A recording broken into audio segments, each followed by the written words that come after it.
ஞானானந்தமயம் தேவம் நிர்மலஸ்படிகாகிருதியும் ஆதாரம் சர்வ வித்யானாம் ஹயக்ரீவம் பாஸ்மகே. நேயர்கள் அனைவருக்கும் அஸ்ட்ரோ KS ஐயங்காரின் பணிவான நமஸ்காரங்கள். மாத பலன் விஸ்வாவசு வருஷம் புரட்டாசி மாதம் 17/9/2025 17/10/2025 வரலும் உண்டான காலகட்டம். இந்த மாதம் மிகவும் விசேஷமான மாதம். தட்சிணாயனத்தில் மூன்றாவது மாதமாக சொல்லக்கூடியது பித்திருக்களுக்குன்னே உண்டான மாதம். அதாவது கோவிந்தா மாதம்னு சொல்லுவாங்க. அதாவது வெங்கடேச பெருமாளுக்கு மிகவும் ஏற்றமான மாதம். ஒவ்வொரு சனிக்கிழமையும் அதாவது வெங்கடாச்சலபதி இது சேவிக்கிறது ரொம்பவும் பெரிய விசேஷம். திருப்பதியில் மிகப்பெரிய ஏற்றங்கள் நடக்கக்கூடிய காலகட்டமாக அமையும். இந்த மாதத்தில் வரக்கூடிய கோல்சாரம் என்ன, இந்த மாதத்தில் வரக்கூடிய மற்ற விசேஷங்கள் என்ன அப்படின்றத பார்க்கலாம். இந்த மாதத்தில் கோல்சாரம்னு பார்த்தோம்னா காலபுருஷ தத்துவத்தின் 3வது ராசி அப்படின்னு சொல்லக்கூடிய மிதுனத்தில் குருவும், சிம்மத்தில் 5வது ராசியான சிம்மத்தில் சுக்கிரனும் கேதுவும், 6வது ராசியான கன்னியில் புதனும் சூரியனும், 7வது ராசியில் செவ்வாய் அதாவது துலாத்தில், கும்பத்தில் சனி வக்ரம் இருக்கார், ராகுவும் இருக்கார். இந்த மாதத்தில் பார்த்தோம்னா வரக்கூடிய மாற்றங்கள் 29/9/2025 புதன் கன்னியா ராசியிலிருந்து துலா ராசிக்கு போகிறார். 8/10/2025 அப்போ வாக்கிய பஞ்சாங்கம் பிரகாரம் புனர்பூசம் 3ஆம் பாதத்திலிருந்து குரு 4ஆம் பாதத்துக்கு கடக ராசியில் போய் அதிசாரமாகி உச்சம் பெறுறார். இந்த குருவினுடைய அதிசாரம் தனியாக வீடியோ போடுறேன், அதை பாருங்க. ஒரு ராசிக்கும் எப்படி இருக்கும்ன்றது தனியாக போடுறேன். ஏன்னா இது வருஷ கிரகம். கிட்டத்தட்ட ஒரு 4 மாதத்துக்கு மேலே 4-5 மாதத்துக்கு மேலே குரு அங்கே இருக்க போகிறார். ஏன்னா வக்கரகதியும் அடைகிறார். ஒரு 2 மாதம் கழித்து வக்கரகதி அடைகிறார். அதுக்கப்புறம் மிதுனத்துக்கு போகிறார். மிதுனத்தில் வக்கரகதியிலேருந்து திரும்பியும் அவர் இதுவாகி பிப்ரவரி வரணும். இந்த வக்கரகதியிலேருந்து வக்கர நிவர்த்தி பிப்ரவரி மார்ச்சில் தான் வரும்.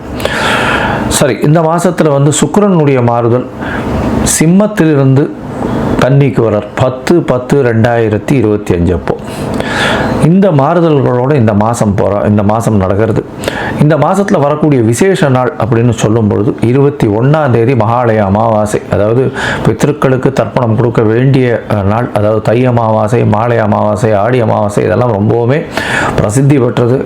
இந்த அமாவாசைகளில் நிச்சயமாக பித்திருக்களுக்கு உண்டான அதாவது கர்மங்களை செய்யக்கூடியதும் அதுக்கு இப்போ உண்டான கோவில்களுக்கு சென்று வருவதும் மிகவும் முக்கியம். அன்றைக்கி பித்திருக்களுக்கு உண்டான விஷயங்களை மட்டும்தான் செய்ய வேண்டும். புதுசாக ஆரம்பிக்கிறோம், ஏதாவது ஒரு வியாபாரம் ஆரம்பிக்கிறது, படிப்பு ஆரம்பிக்கிறது, அந்த மாதிரி எல்லாம் பண்ணக்கூடாது. அன்றைக்கி பித்திருக்களுக்குன்னு சொல்லக்கூடிய நாட்கள். அதனால் அதற்குண்டான விஷயங்களை மட்டும்தான் செய்ய வேண்டும். அதாவது சாப்பாடு தானம் கொடுக்கலாம். ஏழை எளியவர்களுக்கு அன்னதானம் கொடுக்கறது ரொம்பவும் விசேஷம். இந்த மாதத்தில் பார்த்தாலே நவராத்திரி வருது. பெரிய விசேஷமான ஒரு, அதாவது இந்தியாவில் மிகவும் பிரசித்தி பெற்ற 9 நாட்கள் 9 அதாவது பெண் தெய்வத்தை வைத்து அதாவது வணங்கக்கூடிய காலகட்டம். ஒரு 9 நாட்களும் சரி மிகவும் ஏற்றமான காலம். முதல் 3 நாட்கள் பார்வதிக்கும், அடுத்த 3 நாட்கள் லக்ஷ்மிக்கும், அடுத்த 3 நாட்கள் சரஸ்வதிக்கும், 9 நாட்கள் மிகவும் ஏற்றமான காலம். கடைசி 9வது நாள் சரஸ்வதி பூஜை, அதாவது ஆயுத பூஜை இதெல்லாம் வரும். அது அதாவது 1/10/2025 அன்னைக்கு சரஸ்வதி பூஜை, ஆயுத பூஜை சொல்லுவாங்க. விஜயதசமி எல்லாவற்றிலும் வெற்றி கிடைக்கக்கூடிய நாள் அப்படின்னு சொல்லக்கூடியது. அன்னைக்கு புதிதான விஷயங்களை ஆரம்பிப்பது ரொம்பவும் நல்லது. அந்த வெற்றி கிடைக்கக்கூடிய நாள் 2/10/2025 புதுசாக எந்த ஒரு விஷயத்தையும் தொடங்கிறதுக்கு ஆரம்பிக்கிறதுக்கு ஏற்ற நாள். இதை தவிர பார்த்தாலேயானால் 2/10 அன்னைக்கு அக்டோபர் 2 சொல்லக்கூடியது காந்தி ஜெயந்தி. நம்மளுடைய தேசப்பிதாவினுடைய அதாவது பிறந்த தினமாக சொல்லக்கூடியது காந்தி ஜெயந்தி. ஸோ அதனால் அதுவும் ரொம்ப விசேஷம். தேசத்திற்காக பாடுபட்டவர், தேசத்தின் சுதந்திரத்திற்காக பாடுபட்டவர். இந்த மாதத்தில் பார்த்தாலேயானால் மேஷம் முதல் மீனம் வரை ஒரு ராசிக்கா என்ன மாதிரியான ஏற்றங்கள், என்னென்ன விசேஷங்கள், மாற்றங்கள் இருக்குது அப்படின்றத பார்ப்போம். அதற்கு முன்னாடி என்னுடைய மொபைல் நம்பர் கீழே ஸ்க்ராலிங்கில் வந்துட்டுருக்கோம். உங்களுக்கு அஸ்ட்ராலஜிக்கல் கன்சல்ட் தேவைப்பட்டதுன்னா எனக்கு ஃபோன் பண்ணுங்க. உங்களுடைய date, time, place of birth, உங்களுடைய பெயர், தாய் தகப்பனார் பெயர் இது வரலும் நீங்கள் அனுப்புங்க. என்னுடைய கட்டணம் என்னன்னு சொல்கிறேன். அந்த கட்டணத்தை அனுப்பிட்டு UTR நம்பர் ஷேர் பண்ணுங்க. உங்களுக்கு முதல்ல உங்களுடைய ஜாதகத்தை PDF போடுறேன். அதில் சந்தி இருக்கான்றதை பார்க்க பார்க்குறேன். நட்சத்திர சந்தி, நட்சத்திர பாத சந்தி, அதை தவிர வந்து லக்ன சந்தி, லக்ன பாத சந்திகள் இருக்கிறத பார்ப்போம். ஏன்னா எனக்கு தெரிஞ்சு 50 வயசு 55 வயசில் இருக்கிறவா எல்லாமே இந்த பாத சந்தியில் வந்து ரொம்ப இந்த லக்னத்துக்கு இந்த தசை ரொம்ப நன்னா இருக்கும்னு நினச்சிட்டு இருப்போம். ஆனால் ரொம்ப மோசமாக இருக்கும். ஏன்னா அதற்கு முந்தின பாதத்தில் பிறந்திருப்பார். எடுத்துக்காட்டாக பார்த்தாலே ஏன்னா விசாகம் 3ஆம் பாதத்தில் பிறந்திருப்பார். ஆனால் விசாகம் 4ஆம் பாதம்னு எழுதி விருச்சிக ராசின்னு வச்சுட்டு இருப்பார். 3ஆம் பாதமாக இருந்ததுன்னா துலா ராசி. துலா ராசிக்கு துலா லக்னமோ துலா ராசிக்கு உண்டான சுவர்கள் வேறு, பாவர்கள் வேறு, சமமானவர்களும் வேறு, அதே மாதிரி விருச்சிக ராசிக்கு உண்டானவர்களும் வேறு. அதனால் வந்து பார்த்தோம்னா இப்போ நல்லது நடக்கும்னு நினச்சின்னு யாராவது ஜோசியத்தில் சொல்லியிருப்பா எழுதி வச்சதை பார்த்து. அதில் வந்து பார்த்தாலேயானால் ஒரு மாறுதலாகி உங்களுக்கு எல்லா விஷயங்களும் அடிபட்டுட்டே இருக்கும். அதனால் அதை முதல்ல ஒழுங்காக பார்த்து சந்தியை சரியாக பார்த்து செஞ்சால் மட்டும்தான் உங்களுடைய ஜாதகம் சரியாக இருக்கும். அதற்கு பிறகு உங்களுடைய தசாபுக்தி அந்தரம் சூக்ஷ்மம் இன்றைய காலகட்டத்தினுடைய நிலைமைகள், இன்றைய நிலைமையில் இருக்கக்கூடிய கோல்சாரம் நிலைமைகள் எப்படி இருக்குன்றதையும் பார்த்து உங்களுக்கு உண்டான தீர்வு என்ன அப்படின்றத சொல்கிறேன். இதன் மூலியமாக உங்களுடைய வாழ்க்கையில் வளர்ச்சியும் மலர்ச்சியும் இருக்கக்கூடிய வாய்ப்புகள் உண்டு. சரி, இப்போ ஒரு ராசியாக மேஷம் முதல் மீனம் வரை எப்படி இருக்குன்றதை பார்ப்போம். இந்த காலகட்டத்தில் உங்களுடைய சந்திராஷ்டம நாட்கள் என்னென்ன வருது, அதில் என்னென்ன செய்யலாம், என்னென்ன எளிய பரிகாரங்கள் செய்யலாம், என்னென்ன கோவிலுக்கு அருகில் போய் சென்று வரலாம் அப்படின்றதையும் சொல்கிறேன். இப்போ மேஷம் முதல் மீனம் வரை புரட்டாசி மாதம் விஸ்வாவசு வருஷம் பார்க்கலாம். ரிஷபம், கிருத்திகை, ரோகிணி, மிருகசீரிஷம் இந்த 3 நட்சத்திரம் 9 பாதங்களை கொண்ட ராசி. ராசியின் அதிபதினு சொல்லக்கூடியவர் சுக்கிரன். இந்த மாதத்தில் பார்த்தோம்னா உங்களுடைய ராசிநாதன் அப்படின்னு சொல்லக்கூடியவர் 4ஆம் இடத்துல இருக்கார், திக்பலம் பெற்றிருக்கார். இந்த மாதம் கடைசியில் அவர் அதாவது 10/10/2025 அப்போ தான் வந்து மாறுறார். அப்படி மாறினாலும் பரிவர்த்தனை யோகத்தில் ஆட்சி பெற்று போகிறார். அதனால் சுக்கிரன் இந்த மாதம் மொத்தமே நல்ல ஒரு ஏற்றத்தோடு இருக்கக்கூடிய காலகட்டம். திக்பலம் பெற்றிருக்கார் அப்படின்னா என்ன சார் அப்படின்னா, ராசிநாதன் அவர் வந்து 4ஆம் இடத்துல இருக்கிறது திக்பலம். அது வந்து ஆட்சி பெற்றதற்கு சமம் அப்படின்னு சொல்லக்கூடியது ஜோதிட சாஸ்திரத்தில். இதன் மூலியமாக பார்த்தீங்கன்னா 4ஆம் இடத்துல இருக்கிறவர் ஆட்சி பெற்றதற்கு சமம் பொழுது உங்களுடைய சுகங்கள் நிச்சயமாக நல்லபடியாக இருக்கக்கூடிய காலகட்டமாக அமையும். கவலைப்பட தேவையில்லை. வெளியூர், வெளிமாநிலம், வெளிநாடு எல்லாமே போயிட்டு வரக்கூடிய பாக்கியம் நிச்சயமாக கிடைக்கும். இந்த மாதத்தில் பார்த்தீங்கன்னா படிக்கக்கூடிய மாணவர்களுக்கு நல்ல ஒரு ஏற்றம் கிடைக்கக்கூடிய வாய்ப்புகள் நிச்சயமாக உண்டு.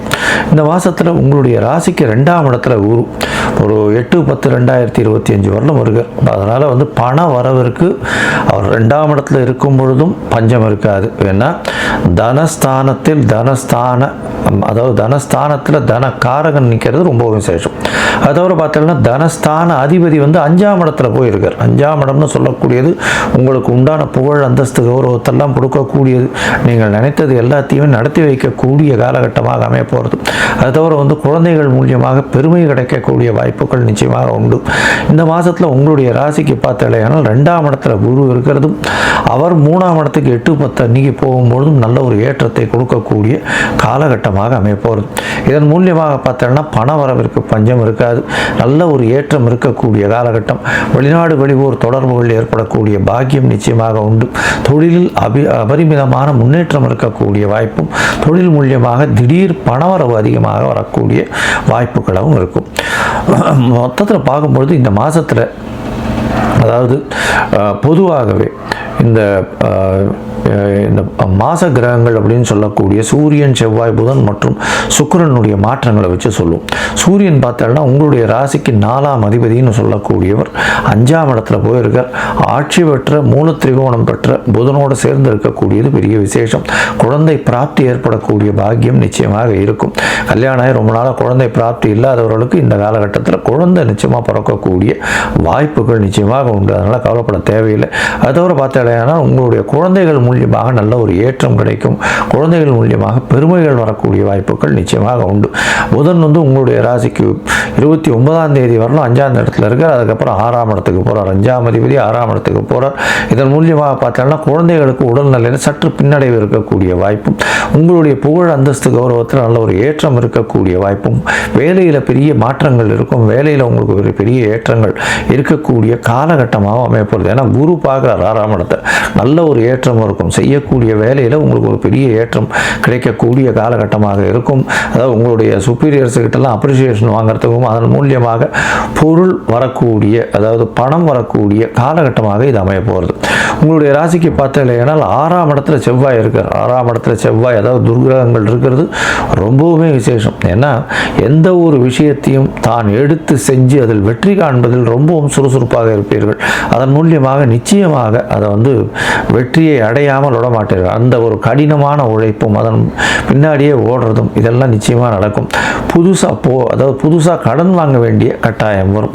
உங்கள்கிட்ட இவ்வளோ நாளாக கடன் கேட்டுட்டு இருந்தால், அதாவது நீங்கள் கடன் கட்ட வேண்டி இருந்தது, நீங்கள் கொடுத்தே ஆகணும்னு கேட்டுட்டு இருந்தவாள்லாம் இப்போது பொறுமையாக நீங்கள் கடனை கொடுத்துருங்க சார், அதாவது உங்களால் முடிஞ்சிடும் அப்படின்னு சொல்லி ஒரு சமரசத்திற்கு ஒரு விஷயத்தை சமரசமாக பேசி தீர்ப்பாங்க.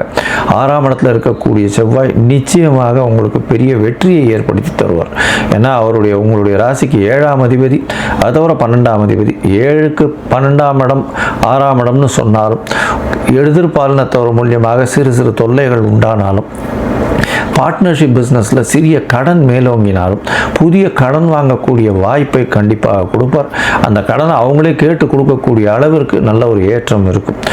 மொத்தத்தில் பார்க்கும்பொழுது இந்த ரிஷபராசிக்காரர்களுக்கு நல்ல ஒரு ஏற்றமான காலம். என்ன ஏற்றமான காலம்? உடல் நலத்தில் நல்ல ஒரு ஏற்றம் இருக்கும்.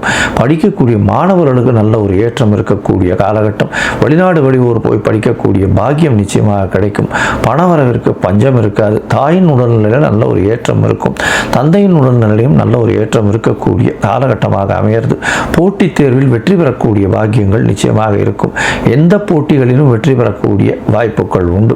அது தவிர பார்த்தாலேனா உங்களுடைய ராசிக்கு 3ஆம் இடத்துல குரு போகும்பொழுது, அதாவது 8/10/2025க்கு அப்புறம் பார்த்தாலேனா உங்களுக்கு பெரிய மாற்றங்கள் வரும். ஏன்னா வெளிநாடு வெளியூர் ஷார்ட் ட்ரிப் போயிட்டு வரக்கூடிய பாக்கியமும், தொழிலில் பெரிய ஏற்றமும், தந்தையின் உடல்நிலையில் நல்ல ஒரு ஏற்றமும் இருக்கக்கூடிய காலகட்டமாக அமையும். உங்களுடைய ராசிக்கு 5ஆம் இடத்துல சுக்கிரன் போகும்பொழுது பரிவர்த்தனை யோகம் அமையிறது. இதன் மூலியமாக ஆட்சி பெற்ற சுக்கிரன் 6ஆம் இடத்துல இருக்கிறதன் மூலியமாக சுப கடன்கள், சுப செலவுகள் செலவு பண்ணக்கூடிய காலகட்டமாக அமைய போகிறது. இந்த மாதம் உங்களுக்கு வரக்கூடிய சந்திராஷ்டம நாட்கள்னு பார்த்தோம்னா 28/9/2025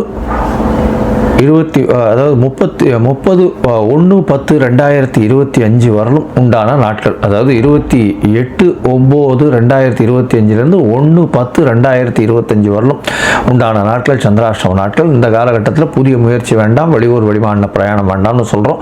ஒருவேளை பண்ண வேண்டி இருந்ததுன்னா சந்திரனுக்கு உண்டான எளிய பரிகாரம், பால் 1/2 டம்ளர் அருகில் இருக்கக்கூடிய விநாயகர் கோவிலில் கொடுத்துட்டு போங்க. அதாவது அபிஷேகத்துக்கு சேர்த்துட்டு போங்க. நிச்சயமாக உங்களுக்கு வரக்கூடிய சந்திராஷ்டமத்தின் தாக்கம் குறையும். சரி, இந்த மாதம் பார்த்தடையானால் நீங்கள் அருகில் இருக்கக்கூடிய ரங்கநாத பெருமாள் கோவிலுக்கு போயிட்டு வாங்க. அதாவது சயனத்தில் இருக்கக்கூடிய ரங்கநாத பெருமாளை போய் சேவிச்சுட்டு வாங்க. எல்லா விதமான ஏற்றங்கள், மாற்றங்கள் உங்கள் வாழ்வில் நிச்சயமாக வந்து சேரும்.